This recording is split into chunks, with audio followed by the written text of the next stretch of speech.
Bonjour à toutes et bonjour à tous, très chères auditrices et très chers auditeurs. J'espère que vous allez bien et comme d'habitude, j'espère qu'effectivement cette petite énigme vous passionne et vous met un petit peu en difficulté aussi, hein, bien sûr, parce que si c'est trop facile, c'est pas rigolo.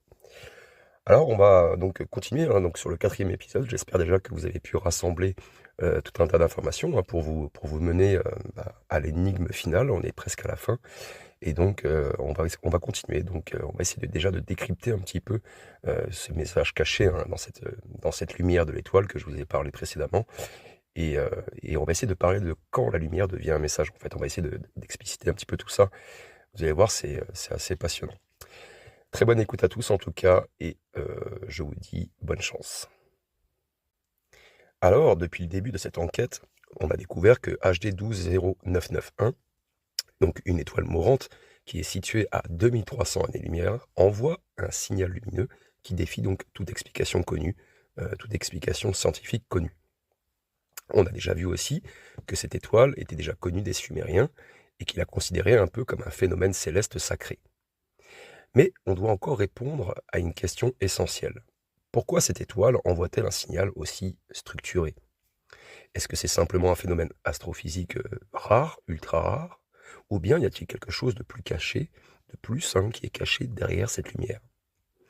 Aujourd'hui, on va essayer d'examiner un petit peu le spectre lumineux de HD 120991 pour voir si un message est encodé dans ces fréquences. Alors, pour déchiffrer le langage des étoiles, voici comment on va essayer de s'y prendre. Les étoiles ne parlent pas avec des mots, elles parlent avec la lumière. Chaque étoile, elle émet donc une signature lumineuse unique, qu'on appelle spectre lumineux. Ce spectre, il permet aux scientifiques, hein, de connaître sa composition chimique, sa température et son état évolutif. D'accord? Mais parfois, il y a des anomalies qui apparaissent. Il y a des signaux qui ne devraient pas être là. Lorsque les astronomes ont analysé le spectre lumineux de HD 120991, ils ont découvert quelque chose d'incroyable, de surprenant. Un modèle récurrent qui ne correspond à aucun élément chimique connu. Et ce modèle, il suit donc une séquence précise. Tout d'abord, un pic lumineux à 656 nm. Donc c'est proche de l'hydrogène, et nm, c'est la longueur d'onde.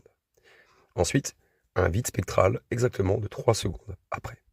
Puis un second pic lumineux à 589 nm. Puis un troisième pic à 486 nm.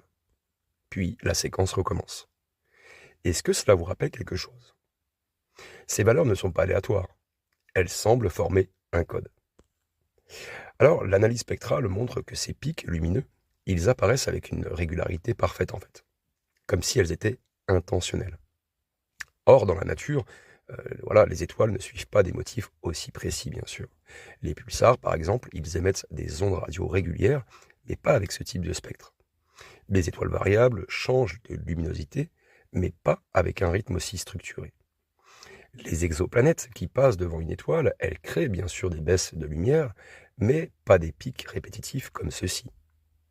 En d'autres termes, ce que nous observons dans HD 1200991 n'a aucune, mais aucune explication naturelle connue.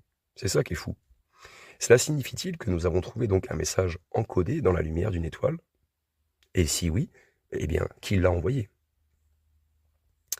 Alors, il y a un fait troublant aussi qui apparaît en comparant ce signal aux lois de la physique quantique. Écoutez bien, les valeurs 656 nm, 589 nm et 486 nm sont proches des longueurs d'onde de l'hydrogène. Donc c'est l'élément le plus abondant de l'univers. Mais voici ce qui est encore plus étrange. Si nous transformons ces valeurs en ratios mathématiques, donc on obtient par exemple 656 divisé par 589, qui est égal à 1,113. Et si on fait 589 divisé par 486, c'est égal à 1,213. Et ces ratios, vous voyez bien, ils sont très proches des constantes fondamentales qui est utilisée en physique quantique. Du moins, pour ceux qui connaissent. Alors, votre mission, si vous l'acceptez, c'est de comparer donc ces valeurs aux constantes connues en physique, chercher s'il existe aussi une signification cachée, hein, derrière ces nombres, et voyez si ces valeurs peuvent être converties en coordonnées spatiales. Alors, le niveau est élevé, mais on va continuer dans l'explication. Il y a certains scientifiques qui pensent que si une civilisation avancée voulait transmettre donc un message universel, bien sûr, elle utiliserait les constantes fondamentales de la physique. Pourquoi?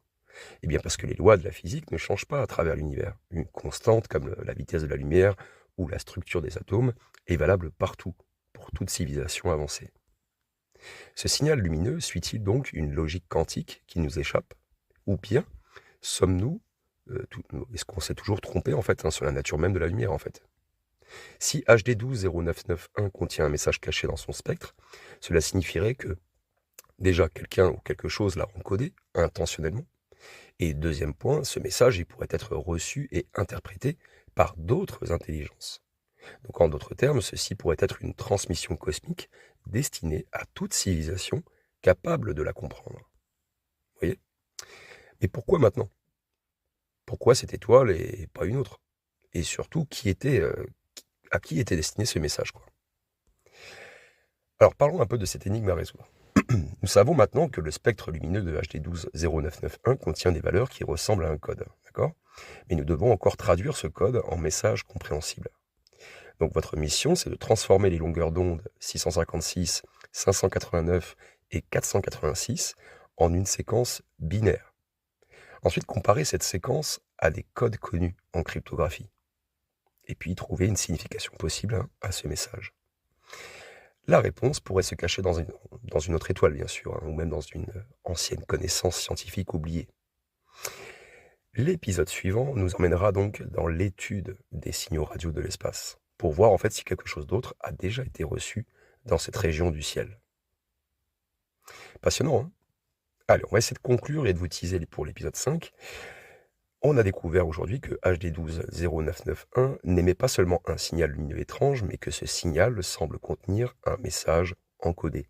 Ce message pourrait être une information cachée sur la physique de l'univers, ça pourrait être un code destiné à une intelligence extraterrestre, ou une signature laissée par une civilisation disparue. Mais nous devons encore aller plus loin. Dans l'épisode suivant, on va voir si ce signal lumineux est accompagné d'un signal radio, ce qui pourrait peut-être confirmer définitivement que nous sommes en présence d'un message artificiel. Alors, votre tâche avant l'épisode 5, c'est donc de transformer les longueurs d'onde en séquences binaires, de chercher si cette séquence correspond à un code déjà connu, et voyez aussi si d'autres étoiles ont déjà montré des comportements similaires. Voilà. J'espère que cet épisode, cette prochaine énigme que je vous ai un petit peu énoncée, vous met un petit peu des doutes. C'est pas forcément évident, je peux vous l'accorder, mais c'est quand même assez captivant, je trouve, puisque, bien sûr, l'épisode, vous avez compris, hein, vous ne l'écoutez pas de A à Z. En fait, il faut mettre sur pause, vous faites vos propres recherches, puis vous continuez dans l'épisode, etc.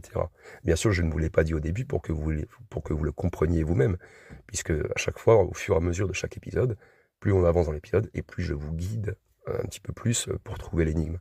Donc bien sûr, si vous voulez la trouver vraiment par vous-même, eh bien, n'hésitez pas à mettre sur pause à chaque information que je donne, et n'hésitez pas à aller sur Internet et à rechercher toutes les infos possibles, à part ChatGPT, bien sûr. Voilà. Ou toute autre intelligence artificielle, bien sûr. Sinon, c'est pas rigolo. Voilà. Si vous avez apprécié le contenu, n'hésitez pas à liker, à commenter, et dites-moi si c'est pas trop compliqué, si c'est trop facile, je ne sais pas. Je n'ai pas encore de commentaires sur les différents épisodes qui concernent les énigmes. Prenez tous soin de vous, en tout cas, et à très bientôt. Ciao, ciao.